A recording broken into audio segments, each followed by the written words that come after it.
As 4 Sefirot inferiores. 1. As 10 sagradas Sefirot, quando dispostas na árvore da vida em seu padrão tradicional, caem em 3 divisões horizontais principais, bem como as 3 divisões verticais dos pilares.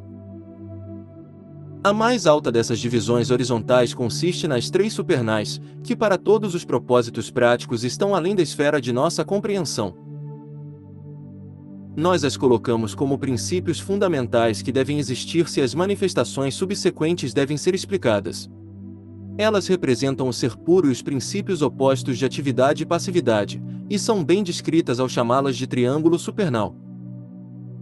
2. O próximo triângulo funcional na árvore consiste em Chesed, Gebura e Tifaret. Elas representam os princípios ativos de anabolismo, catabolismo e equilíbrio, e podem ser melhor descritas ao chamá-las de triângulo abstrato. 3. Todas essas 6 Sefirot superiores nós consideramos em detalhes, e vimos como os 3 princípios supernais formam a base da manifestação, e os 3 princípios abstratos dão expressão à manifestação. Os 3 superiores são latentes, e os 3 inferiores são potentes. Se entendermos essas coisas, descobriremos que temos um sistema para explicar a infinita diversidade de manifestação dos planos de forma, reduzindo-os aos seus princípios primários, o que torna as relações entre eles e o modo de sua interação e desenvolvimento claramente compreensíveis, o que nunca foi, e nunca pode ser, quando se tenta reduzir todas as coisas a termos de forma, em vez de resolvê-las em termos de força. 4. A unidade funcional mais baixa na árvore da vida consiste, não de um triângulo, mas de um quaternário, e este quaternário é dito pelos cabalistas como tendo sido afetado pela queda, a cabeça do Leviatã surgindo do abismo para um ponto entre Yesod e Tifaret. Além disso, não foi permitido ir, e as 6 Sefirot superiores mantiveram sua inocência. Em outras palavras, as 4 Sefirot inferiores pertencem aos planos de forma, onde a força não é mais livre, mas enjaulada, alojada, confinada, apenas para ser libertada por obras de destruição. 5. Tifaret, como já foi visto, é o centro de equilíbrio da árvore. O equilíbrio dá origem à estabilidade, e a estabilidade à coesão. De agora em diante, na descida da vida no caminho da involução, encontramos o princípio da coesão desempenhando um papel cada vez mais predominante, até que em Malkuth ele atinge seu apogeu. 6. Podemos muito bem conceber que os princípios ativos do triângulo abstrato passaram por subdivisão e especialização no curso da descida da vida por Netzach, e em Yesod atingiram um grau considerável de estereótipos por meio dos quais as formas de Malkuth foram determinadas. Uma vez que Malkuth, que é o plano da forma pura, atingiu o desenvolvimento, o fluxo evolucionário começou a voltar para o espírito, libertando-se da escravidão da forma, ao mesmo tempo em que retinha as capacidades adquiridas pela experiência da disciplina da forma. 7. Podemos conceber, então, numerosos princípios abstratos da função vital se revestindo de forma devido à influência da experiência de suas manifestações externas no reino da forma. Ou, na linguagem dos cabalistas, a influência da queda é sentida por eles, e eles perderam sua inocência. 8. Essas considerações nos dão uma visão sobre a natureza do quaternário dos planos da forma, e nos permitem trilhar o caminho do meio entre a credulidade e o ceticismo nesta esfera da ilusão, como tem sido chamada de forma um tanto indelicada. 9. A grande maré da vida em evolução, que saiu como uma emanação de Tifaret, é quebrada na Sefira Netzach como por um prisma em manifestação de muitos raios, de onde vem a descrição exirática desta Sefira como o esplendor refulgente. Em Od, essas forças multifacetadas são revestidas de forma, e em Yesod elas agem como moldes etéricos para as emanações finais em Malkuth. 10. A manifestação em Malkuth completa o arco de saída da involução, e a vida se volta sobre si mesma para seguir um curso paralelo no arco de retorno da evolução. A inteligência humana se desenvolve, e começa a meditar sobre a causalidade e discerne os deuses. Note-se que o homem primitivo nunca alcançou o monoteísmo de uma só vez, ele sempre concebeu a causalidade como multiforme e foram necessárias muitas gerações de cultura para reduzir os muitos a um.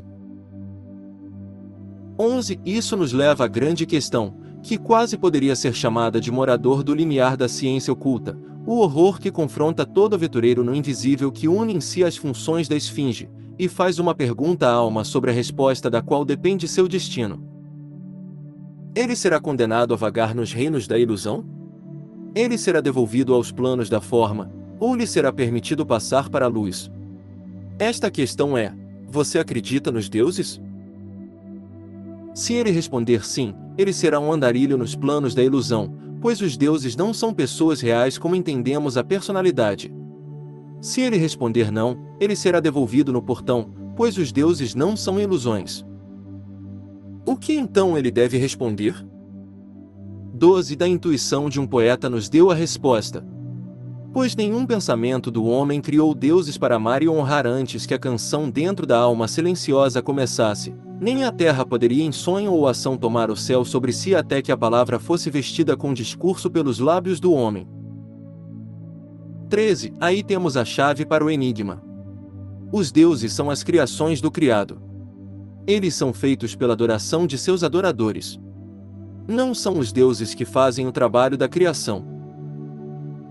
Isso é feito pelas grandes forças naturais trabalhando cada uma de acordo com sua natureza. Os deuses vêm em sua procissão depois que o cisne do império pôs o ovo da manifestação na escuridão da noite cósmica. 14. Os deuses são emanações das mentes grupais das raças. Eles não são emanações de Eia, o único e eterno. No entanto, eles são imensamente poderosos, porque por meio de sua influência sobre a imaginação de seus adoradores eles ligam o microcosmo ao macrocosmo, pois pela meditação na beleza ideal de Apolo a alma do homem é aberta à beleza em geral. 15. Como o homem analisou a vida e discerniu fator por fator seus motivos principais, ele os apoteosizou. Porque o homem em todas as partes do globo descobriu que as mesmas necessidades e motivos o agem, ele desenvolveu panteões comparáveis. Porque os temperamentos diferem, ele desenvolveu panteões tão diferentes quanto os demônios sanguinários do México e os seres radiantes de Elas. 16. Podemos nos perguntar, então, se os deuses são totalmente subjetivos, se eles vivem somente na imaginação de seus adoradores, ou se eles têm uma vida independente própria. A resposta a essa pergunta deve ser encontrada em um fato da experiência oculta que não pode ser explicada pelo que sabemos da ciência natural, mas que tem que ser tomada como certa por todo ocultista prático antes que ele possa obter resultados. De fato, pode-se dizer que os resultados que ele obtém são proporcionais à sua fé, pois ela se torna verdadeira para ele assim que ele acredita nela.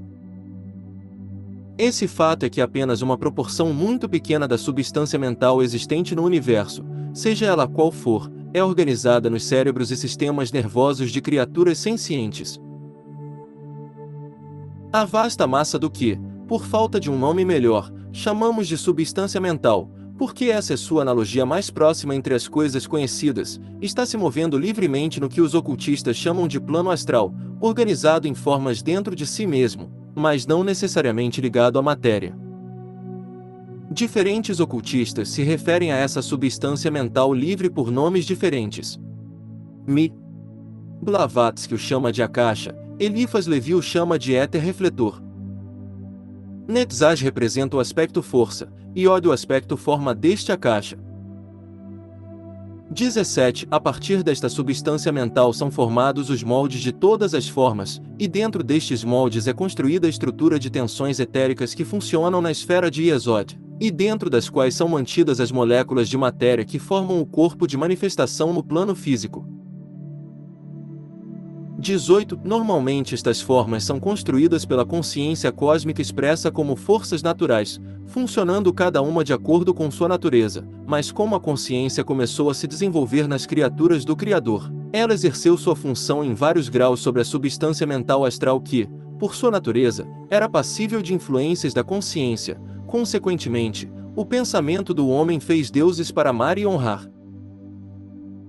Estas formas, uma vez construídas, tornaram-se canais das forças especializadas que foram projetadas para representar, concentrando-as em seus adoradores.